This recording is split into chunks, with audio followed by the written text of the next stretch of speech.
नमस्कार दोस्तों, स्वागत हमारे YouTube channel Swami Vivekananda study circle में। आज हम लोग कोरोना से रिलेटेड जितने भी क्वेश्चंस होते हैं उसके बारे में देखेंगे।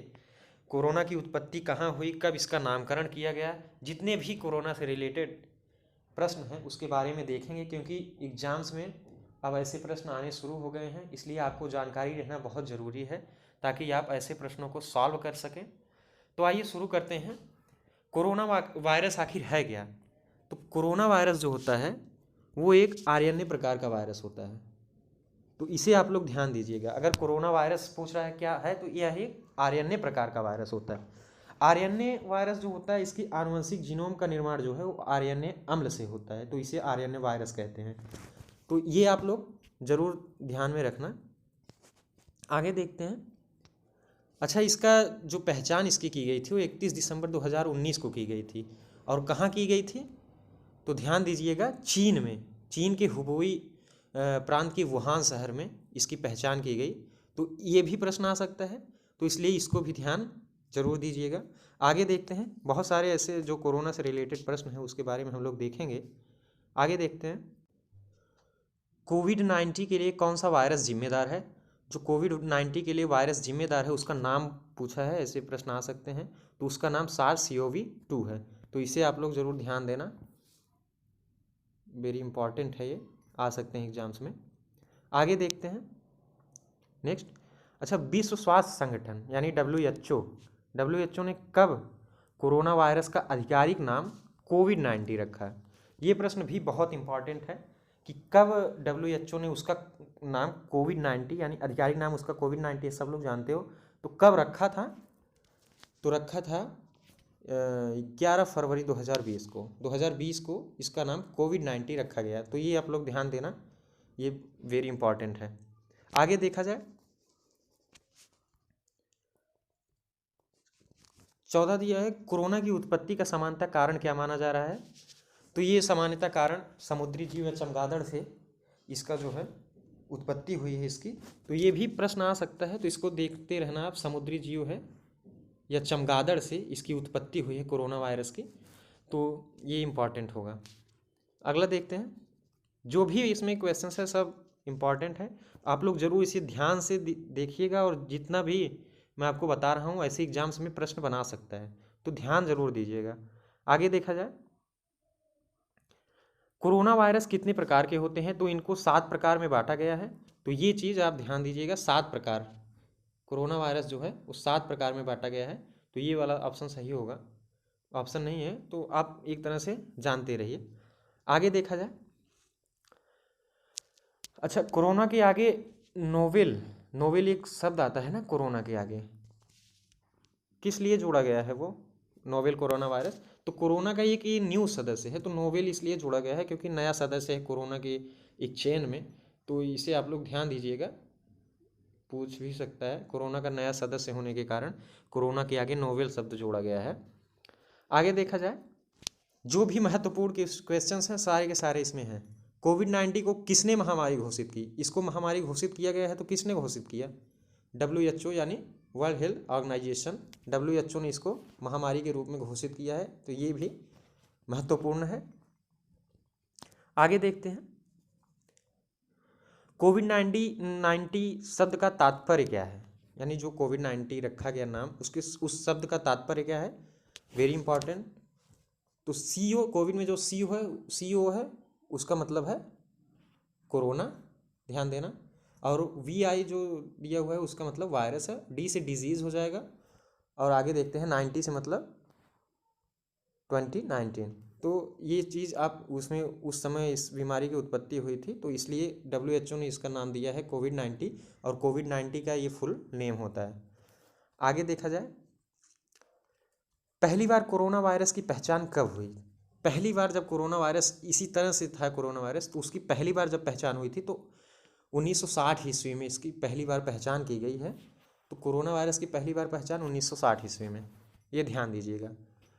कहीं अगर इस तरह से आपको प्रश्न पूछता है तो 1960 आप करिएगा, वहाँ पे 2019 नहीं कर सकते। आगे देखा जाए, सूक्ष्मदर्शी से देखने पर कोरोना वायरस की संरचना किसके समान दिखाई देती है? अगर सूक्ष्मदर्शी से देखा जाए कोरोना का जो संरचना होता है वो एक मुकुट यानी क्राउन से ही, ये एक लैटिन वर्ड होता है, क्राउन से ही नाम कोरोना पड़ा है। ये इसका जो संरचना होता है एक मुकुट जैसा होता है, तो इसलिए इसको कोरोना कहा गया। आप देखे होंगे इस तरह से संरचना रहता है, तो इसको आप लोग देख लीजिए ज़रूर, ऐसे प्रश्न आ सकते हैं। आगे देखा जाए कोरोना के मुख्य लक्षण कौन से हैं, अगर ये पूछ रहा है तो सामान्यतः इसके मुख्य लक्षण जो है, इसमें खांसी आता है बहुत ज़्यादा, बुखार भी हो जाता है और सांस लेने में तकलीफ बहुत ज़्यादा होती है। इसलिए जो भी सांस में प्रॉब्लम वाले व्यक्ति हैं उनको ज़्यादा ये प्रॉब्लम दे सकता है। तो इसलिए ये 3 लक्षण होते हैं सामान्यतः, तो इसे आप ध्यान रखना। अब देखिए भारत में जो कोरोना का क्या क्या क्वेश्चन उठ सकते हैं, क्या क्या क्वेश्चन पूछे जा सकते हैं, उसके बारे में हम लोग देखेंगे। भारत में कोरोना वायरस से रिलेटेड ये पहला प्रश्न है कि कोरोना वायरस का भारत में पहला मामला किस राज्य में दर्ज किया गया। तो ये प्रश्न जरूर उठेगा, ये बहुत इंपॉर्टेंट है।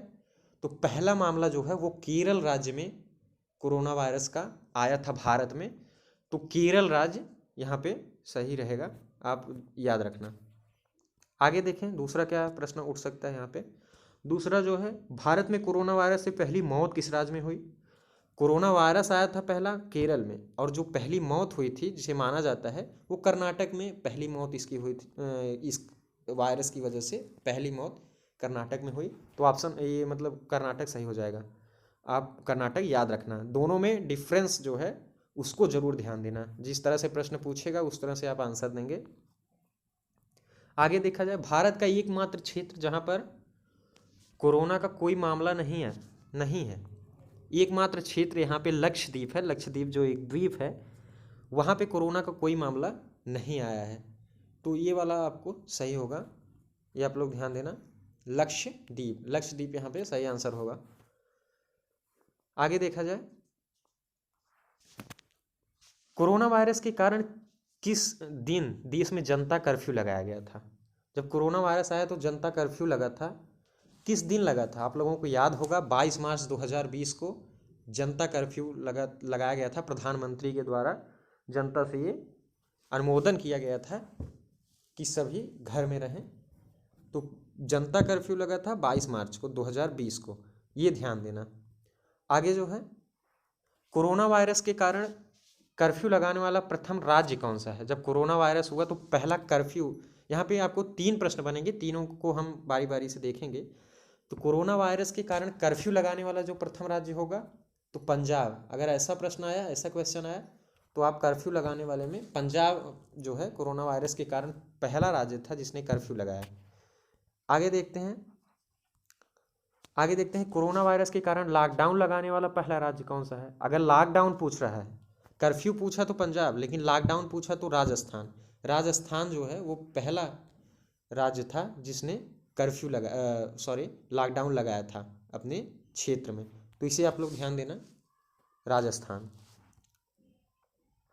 आगे देखते हैं कोरोना वायरस को महामारी किस राज्य ने सबसे पहले घोषित किया।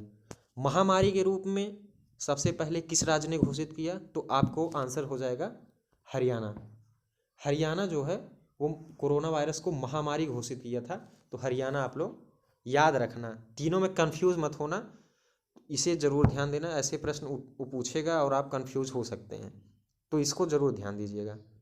आगे देखें कोरोना वायरस के कारण प्रथम लॉकडाउन कब हुआ। जब पूरे देश में प्रथम लॉकडाउन शुरू हुआ उसका हम लोग देखेंगे यहाँ पे। तो पहला जो लॉकडाउन था,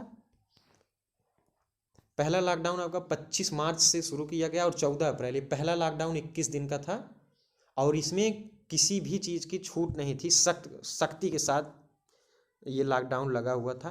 तो पहला लॉकडाउन 25 मार्च से 14 अप्रैल, और दूसरा लॉकडाउन जो है वो 15 अप्रैल से 3 मई तक, ये दूसरा लॉकडाउन था 15 अप्रैल से 3 मई। और इसमें कुछ ज़रूरी सामानों के लिए आप दुकानों को खोल दिया गया था, कुछ समय सीमा दी गई थी, उसके अंदर आप कोई भी सामान ले सकते थे। तो दूसरा लॉकडाउन 15 अप्रैल से 3 मई तक था। तीसरा लॉकडाउन हम लोग देखें तो तीसरा वाला जो था ये 4 मई से 17 मई, 3 मई तक दूसरा था, तो 4 मई से 17 मई तक ये तीसरा। इसमें श्रमिक ट्रेनों को, जैसे जो मजदूर रहते थे, प्रॉब्लम होने लगी जब उनको, तो श्रमिक ट्रेन और बसों और ट्रकों को चलाया गया है सीमित मात्रा में, इससे लोग अपने घर जा सकें। तो तीसरा लॉकडाउन 4 मई से 17 मई के बीच, और चौथा अगर देखा जाए तो चौथा जो है वो 18 मई से 31 मई तक था। इसमें विमान की सेवाएं शुरू की गई, घरेलू विमान जो थे 25 मई से शुरू की गई थी। तो ये आप लोग ध्यान रखना कौन सा लॉकडाउन कब हुआ और मतलब कौन कौन सी सुविधाएं शुरू हुई थी, ये आप लोग ज़रूर ध्यान देना। आगे देखा जाए, आते हैं कोरोना वायरस के जो जांच हैं उसके बारे में बात करते हैं, उसके जांच किस तरह से हैं। तो कोरोना वायरस से 3 प्रकार के जांच होते हैं। एक RT-PCR है, इसमें कोरोना की RNA जांच की जाती है। तो ये आप लोग ध्यान देना, अगर ऐसे प्रश्न आएंगे तो RT-PCR एक कोरोना वायरस के RNA की जांच होती है। इसका रिजल्ट भी पूछ सकता है, तो इसका रिजल्ट जो है लगभग 12 घंटे में आ जाया करता था। और ये अगर विश्वास पूछेगा कितना हम इस पर विश्वास कर सकते थे, तो ये आप 60% आप इस पर विश्वास कर सकते हैं। तो 60% ये भी प्रश्न आ सकता है। एक और जांच है, रैपिड एंटीजन टेस्ट है, ये एंटीजन का पता लगाता है। इसमें जो है इसमें कोरोना संक्रमण के वायरस की जांच की जाती है, और इसमें कोरोना की एंटीजन को पता लगाया जाता है। इसका रिजल्ट जो है ये 20 मिनट में आ जाया करता था, और इस पर हम लगभग अगर आपका पॉजिटिव आया तो 100% इस पर बिलीव किया जाता था, 100% शुद्ध रहता था। तो ये आप लोग ध्यान देना। अगला एक टूनेट टेस्ट था, न्यूक्लिक एम्पलीफाइड टेस्ट होता है ये। इसमें जो है इसका जांच जो है वो टूनेट मशीन से किया जाता था। इसमें वायरस के न्यूक्लिक मटेरियल को तोड़कर DNA और RNA का जांच किया जाता था, और ये 3 घंटे में इसकी रिपोर्ट आ जाती थी, और 60 से 70% विश्वास लायक था ये। तो ये आप लोग ध्यान देना, ये 3 प्रकार के टेस्ट थे कोरोना के लिए, हैं भी, तो इसको ध्यान देना। आगे देखा जाए, कोरोना वायरस से मानव का कौन सा अंग प्रभावित होता है। तो कोरोना वायरस से जो है फेफड़ा, और अगर तंत्र पूछेगा तो श्वसन तंत्र, दोनों प्रकार के प्रश्न पूछे जा सकते हैं। तो आप लोग ध्यान देना, अगर अंग पूछ रहा है तो इससे मानव शरीर का जो है वो फेफड़ा प्रभावित होता है, और तंत्र है तो श्वसन तंत्र। तो ये 2 बात ध्यान रखना। आगे देखते हैं, कोविड-19 संक्रमण के खिलाफ लड़ने के लिए भारत सरकार ने किस कानून में संशोधन किया है। ये जो भी इतनी व्यवस्थाएं थी, किस कानून के अंतर्गत, कौन से कानून में संशोधन किया गया है जिसके अंतर्गत ये व्यवस्थाएं हुई हैं, तो आप ध्यान रखना, ये बेहद इम्पॉर्टेंट है, इसको ज़रूर पूछा जा सकता है एग्जाम्स में। तो महामारी रोग अधिनियम 1987 एक अधिनियम है, वो 1987 का महामारी रोग अधिनियम, इसमें संशोधन किया गया था। इसके अंतर्गत इसमें महामारी से लड़ने के लिए प्रदेश सरकार या राज्य सरकार को कोई मतलब नया उपाय बनाने के लिए, विशेष उपाय बनाने के लिए ये किया जाता है, ये अधिकार देता है सरकार को। तो ये आप लोग ध्यान देना, महामारी रोग अधिनियम, और ये धारा 2 में ये संशोधन हुआ है, तो ये याद रखना। आगे देखते हैं, कोरोना वायरस से निपटने के लिए प्रधानमंत्री नरेंद्र मोदी द्वारा किस फंड की स्थापना की गई थी। तो ये बहुत चर्चित था, PM केयर फंड उस समय बनाया गया था। इसमें जो भी अपने मन से इसमें पैसे भेज सकता था कोरोना से लड़ने के लिए, उसमें सहयोग सरकार का होता था। तो PM केयर फंड, इसको ध्यान रखना। आगे इसी से रिलेटेड एक और प्रश्न है कि किस बैंक को PM केयर फंड में दान की गई राशि को एकत्र करने का जिम्मा दिया गया था। तो एक बैंक है इंडियन ओवरसीज़ बैंक है। तो इसको जो है, जो भी हम पैसे PM केयर फंड में देते थे तो इस बैंक में जाके एकत्र होता था। आगे देख लेते हैं, भारत का पहला कोरोना समर्पित अस्पताल कहाँ खोला गया। तो पहला कोरोना समर्पित अस्पताल जो है ये मुंबई में था, रिलायंस द्वारा खोला गया था। तो इसे आप ध्यान देना, ये भी इम्पॉर्टेंट है, आ सकता है प्रश्न में। तो मुंबई में रिलायंस द्वारा ये अस्पताल खोला गया था। आगे देखते हैं, कोरोना से संक्रमित होने वाले पहले प्रधानमंत्री कौन थे? तो इस कोरोना से बहुत लोग संक्रमित हुए, तो पहले प्रधानमंत्री जो थे ये इंग्लैंड के प्रधानमंत्री बोरिस जॉनसन, ये कोरोना से संक्रमित हो गए थे। तो ये महत्वपूर्ण होगा, इसे आप लोग जरूर ध्यान देना, बोरिस जॉनसन जो इंग्लैंड के प्रधानमंत्री हैं। आगे देखते हैं, कोरोना वायरस के बढ़ते प्रकोप के कारण टोक्यो ओलंपिक 2020 से बाहर होने वाला पहला देश कौन बना? तो टोक्यो में, जापान में जो ओलंपिक खेला जा रहा था उसमें कौन सा देश कोरोना के कारण बाहर हो गया था? तो ये कनाडा था। कनाडा जो है बाहर कर दिया गया था। तो ये ऑप्शन, ये आपका सही हो जाएगा, कनाडा। याद रखना, प्रश्न में आ सकते हैं। ये भी जो भी महत्वपूर्ण प्रश्न है उसको हमने यहाँ पे आपको बताने की कोशिश की है। आप चैनल को सब्सक्राइब कर लेंगे और आगे जो भी एग्ज़ाम्स हैं, एग्ज़ाम्स से रिलेटेड प्रश्न आपको मिलते रहेंगे। चैनल को आप सब्सक्राइब करें और शेयर करें इस वीडियो को, ताकि ज़्यादा से ज़्यादा लोगों को जानकारी मिल सके। अगला देखते हैं, किस देश के चिड़ियाघर में नाडिया नाम की बाघ कोरोना पॉजिटिव पाई गई थी? कोरोना जो है वो जानवरों पर भी अटैक कर रहा था। तो एक अमेरिका में ब्रॉक्स चिड़ियाघर में, या जो न्यूयॉर्क में है, यहाँ पे एक नाडिया नाम की बाघिन थी, उसको कोरोना पॉजिटिव पाया गया। तो इसको ध्यान दीजिएगा, ये इम्पॉर्टेंट है। अमेरिका ब्रॉन्क्स चिड़ियाघर, प्रश्न घुमा के भी पूछ सकता है। तो नाम भी याद रखना, नाडिया नाम का बाघ था, बाघिन थी, उसके ऊपर ये कोरोना जो है हावी हुआ था। आगे देख लेते हैं, भारत के किस नेशनल पार्क में जानवरों को कोरोना से बचाने के लिए क्वारंटाइन बनाया गया? तो इसमें आप जिम कॉर्बेट नेशनल पार्क में जब ये बनाया गया था, जब वहाँ पे न्यूयॉर्क में ऐसा हुआ, तो यहाँ पे एक अलग क्वारंटाइन स्थल बनाया गया, तो जिम कॉर्बेट नेशनल पार्क में। आगे देखते हैं, कोविड-19 के खिलाफ लड़ने के लिए संयुक्त राष्ट्र ने मणिपुर की किस पहल को विश्व के शीर्ष 10 पहल में शामिल किया? तो मणिपुर में एक खुडोल पहल है, उसको यूएन ने जो है विश्व के 10 शीर्ष पहल में शामिल कर लिया, खुडोल। इसे आप लोग ध्यान देना। ये खुडोल पहल जो था, ये HIV वगैरह जो रोग था उससे लड़ने के लिए शुरू किया गया था। इसमें स्वच्छता की आवश्यकता होती थी, इसलिए खुडोल शुरू किया गया था। और यदि इसका मतलब स्थापना पूछ ले तो हंसबम द्वारा किया गया था, ये आप लोग ध्यान देना।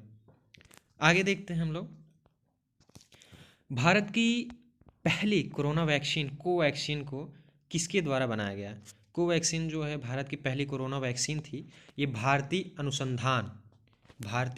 अनुसंधान परिषद और बायोटेक कंपनी है, इन दोनों ने मिलकर ये कोरोना की एक वैक्सीन कोवैक्सीन का निर्माण किया था। तो ये जरूर ध्यान देना। आगे देख लेते हैं, कोविड-19 से मुक्त होने वाला पहला यूरोपियन देश कौन सा है? तो स्लोवेनिया एक यूरोपियन देश है, ये कोविड-19 से सबसे पहले यूरोपियन देश है जो मुक्त हुआ था कोरोना वायरस से। आगे देखते हैं, कोरोना वैक्सीन विकसित करने का दावा करने वाला पहला देश कौन है? तो रूस में कोरोना वायरस की पहली वैक्सीन बनाने का दावा किया था रूस ने। तो ये आप लोग ध्यान देना, पहली वैक्सीन बनाने का जो दावा किया वो रूस, यहाँ पे ये रूस सही हो जाएगा। आगे देखते हैं, कोविड-19 टास्क फोर्स की स्थापना किस विभाग द्वारा किया गया? तो विज्ञान और प्रौद्योगिकी विभाग, इसके द्वारा कोविड-19 के टास्क फोर्स की स्थापना की गई थी। अब आगे हम लोग देखते हैं, भारत में कोविड के निवारण हेतु जो ऑपरेशन चलाए गए थे, कोविड से बचा जा सके, उसमें कुछ मुख्य ऑपरेशन जिसको हम यहाँ पे बात करेंगे, उससे भी प्रश्न आ सकते हैं। एक नमस्ते ऑपरेशन चला था, जो भारतीय सेना द्वारा खुद को कोरोना वायरस के संक्रमण से मुक्त करने के लिए, यानी खुद को वो कोरोना वायरस से बचा सकें ताकि देश की सुरक्षा कर सकें, इसलिए नमस्ते ऑपरेशन भारतीय सेना के द्वारा चलाया गया। तो ये आप लोग ध्यान देना, इसको आपके एग्जाम्स में पूछा जा सकता है, नमस्ते ऑपरेशन किस लिए चलाया गया था। एक और ऑपरेशन है समुद्र सेतु, इसमें कोविड के शुरुआती दिनों में मालदीव में जो फंसे लोग थे उनको भारत में वापस बुलाने के लिए एक भारतीय नौसेना का ये ऑपरेशन था। तो इसमें जो मालदीव में लोग फंसे थे उनके लिए चलाया गया था समुद्र सेतु, और ये भारतीय नौसेना के द्वारा चलाया गया था। तो इसे भी ध्यान दीजिएगा आप लोग। आगे देखते हैं, एक संजीवनी ऑपरेशन था, ये भी कोविड के लिए चलाया गया था। इसके तहत मालदीव में आवश्यक दवाएं उपलब्ध कराया जाता था। तो संजीवनी ऑपरेशन, मालदीव में आवश्यक दवाओं को पहुंचाने के लिए ऑपरेशन शुरू किया गया था। इसे भी ध्यान देना। आगे देखते हैं, वंदे भारत मिशन, ये महत्वपूर्ण है। वंदे भारत मिशन, इसमें विदेश में फंसे जो है 14,800 भारतीयों को यहाँ वापस ले आने के लिए ये ऑपरेशन चलाया गया था। तो वंदे भारत मिशन आप लोग देखना, ये इम्पॉर्टेंट होगा। कोविड-19 से संबंधित कुछ ऐप हैं, कुछ ऐप्स चलाए गए थे, उसको भी देख लेते हैं। एक आरोग्य सेतु ऐप था, आरोग्य सेतु ऐप चलाया गया था भारत सरकार द्वारा। ये ऐप जो है आप मोबाइल में अपने इंस्टॉल कर लेते थे, तो आपको खतरे या जोखिम को ये पहले बता देता था। यदि आप अपने किसी मतलब आपके पास में कोई कोरोना पॉजिटिव है तो आपको ये संकेत देता था। इसमें आपकी लोकेशन और ब्लूटूथ भी चालू रहते थे। तो इस तरह से आरोग्य सेतु ऐप जो था इस तरह से सहायक था उस समय, इस समय भी चल रहा है। तो ये आरोग्य सेतु ऐप, और अगला एक ऐप और देखते हैं, आई गॉट पोर्टल। कई ऐप हैं, कोरोना ऐप्स के नाम आप जरूर ध्यान दीजिए। एक कोरोना कवच ऐप है, आई गॉट पोर्टल है, इसको देखते रहना। समाधान ऐप चलाया गया था, ये भी एक ऐप है। ये सब सारे ऐप्स इंपॉर्टेंट हो सकते हैं। आगे देखते हैं, तो कोविड से रिलेटेड इतने प्रश्न जो महत्वपूर्ण लगे मुझे, मैंने उसको आप तक पहुंचाने की कोशिश की है। आप लोग ये सब सारे प्रश्न जो है देख लीजिएगा, रिवीजन कर लीजिएगा, और अगर एग्ज़ाम्स में ऐसे प्रश्न आते हैं तो आप सॉल्व कर पाएंगे आसानी से। तो धन्यवाद दोस्तों, आगे इसको शेयर करिए, चैनल को सब्सक्राइब कर लीजिएगा ताकि आपको नए अपडेट मिलते रहें। धन्यवाद।